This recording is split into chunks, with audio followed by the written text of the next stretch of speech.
kama tu mtu amepoteza mpendwa wake.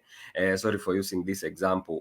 Usimwambie unajua kitu anapitia. You don't know, because you don't know the relationship that person had with the late. Same thing, Infantino hafai kutulecture, kutuambia ati ana feel nitumie migrant worker because hao watu wengine achana nao. Hawezi tuambia ana feel like a migrant worker. He has never been under the same. Pia na tukio la kwamba rais wa FIFA Gianni Infantino alisema kwamba itabidi mataifa ya Ulaya yachukue miaka 3000 kuomba msamaha mataifa ya Uarabuni. Kisa ni kwamba wanawalazimisha kufanya mambo yao ya kule Ulaya kando au tofauti au kinyume na tamaduni zao za kule Uarabuni. Hii ni kufuatia kwamba Qatar alisema kwamba kwenye kombe la dunia hakuna unywaji pombe ndani na nje ya uwanja, na pia kwa wasichana ama watoto wa kike hakuna kuvalia nguo fupi kama walivyokuwa wanavalia kule Urusi na kule Afrika Kusini, pia kule Brazil. Kwa hiyo wakati huu ni aidha ununue dera au buibui au usije uwanjani, na pia kama unakuja uwanjani njoo na chupa ya maji peke yake. Ndizo sherehe zile ngumu tu katika kombe hili la dunia. Akasema hivyo jana Gianni Infantino. Labda kwa mtazamo wako Dan, what is your take in this issue? Yeah, it's very controversial sababu first of all hii speech ilikuwa Saturday, ndio, it was on Saturday. He came out as the mouthpiece of the Qatari government ama Saudi Arabia government, sababu in the minds of the Arabs that's how they see the Western world. Kama siji kama mnanisoma hapo like nilikuwa naangalia vya jinsi Sky Sports walikuwa na chambua hii, nikaona I think there's to some extent ilikuwa na make sense juu alikuwa na sound kama mtu amelewa, alafu sasa ameanza ile monologue unajiongelesha, na umeanza recollections zile za zamani. Kuna mtu amekukosea, naambia wewe ulinikosea hapa ABCD. So it was uncalled for in the first place, kwanza kwa sababu the history of the Qatari government ama Saudi government na the way they deal with human rights, hizo violations zote ziko well documented, ziko kwa public domain. So sidhani kwamba yeye kutokea, kwa sababu unajua, first of all lazima tukumbuke fundamentals kwanza kwa game. Football is there to unite everyone regardless of your orientation, regardless of where you come from, regardless of who you are. The game, unasemaga policy na kwanga the game is for everyone. So wewe ukianza kusema kwamba unasimama in favor of the Qatari government, you are condemning the West. You come out as someone who is trying to polarize people, which is not good. Unaona, unakumbuka ile quote Nelson Mandela alikuwa nimesema kitama, amesema sports iko na the uniting power ambayo hata mtu huwezi elewa. Like unaweza enda in a certain unit ujaiorana na watu, but because of sports mnapata relationship nzuri, mnapiga story, kama ni game mnapiga pamoja, at the end of the day mna achieve objective. So for Infantino, who is the head of FIFA, the biggest sport in the world, to come out like an attack to defend a certain government, it does not sit well with watu ambao wanapenda ball. Alafu pia lazima tukumbuke kwamba football is the biggest sport in the world. So if you are the head of that federation, na wanasemanga always keep politics out of sports. And again, sasa ameingia political, anaongea vitu ambazo za politics. So ukianza kusema FIFA, government ya West East, inamaanisha kwamba you are trying to polarize people, which is not good. Na pia I think action yake, unakumbuka Russia 2018 alikuwa ameonekana amekaa na ule the crown prince of the Saudi Arabia, ule Mohammed bin Salman, ambaye that was hiyo time ilikuwa around karibu hiyo time ndio alikuwa nani Jamal Khashoggi ameuawa huko Turkey kwa embassy. They were seen laughing. The same thing ilikuwa jana kwa opening ceremony. So watu walikuwa wanaulizwa Saudi Arabia wana bid ku host World Cup ya 2030. So is it in an indication like now wakati kama ile time mnataka watu wanapigania kitu, alafu wewe you are the adjudicator, alafu onekana unachekana mmoja kwa wale ambao wanawania kitu. It does not sound fair, and again it does not sound ethical at all for a leader of an organization wenye inastahili kuleta watu pamoja kuliko kuwatenganisha. I think for that on that particular side, on that Saturday I'll come out as someone who's not a professional at all. Yeah. Right. Kwa upande wako undercover, kwa sekunde za kuhesabu, una kauli kinzani na Yadan?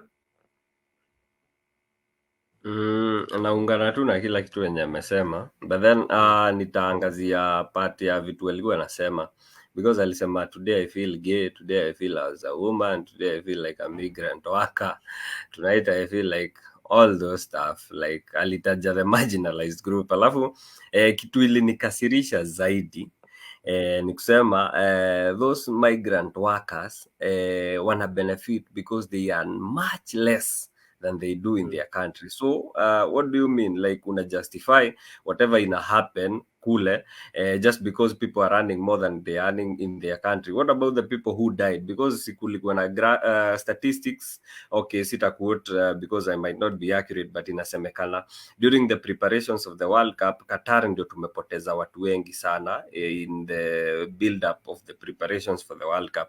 So anamaanisha the souls that were lost haijalishi ama it doesn't matter just because people are earning more money.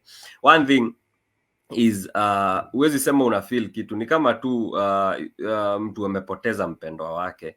Sorry for using this example. Usimwambie unajua kitu anapitia. You don't know, because you don't know the relationship that person had with the late. Same thing, Infantino hafai kutulecture kutuambia ati ana feel nitumie migrant worker because hao watu wengine achana nao. Hawezi tuambia ana feel like a migrant worker. He has never been under the same. Ajai sidhani amepitia vitu watu wako Qatar ama those Arab countries wamepitia. Alitumia example moja, sijui yeye ni red head or red hair something, alipata discrimination shule, but does that come close to what those people go through? I don't think so. So kuunga ndani mkono, that was totally uncalled for. Timing ilikuwa poor, content ilikuwa out of place. So yeah, it was just a miss for Mr. Infantino. Mark, kwa upande wako unafikiri vipi?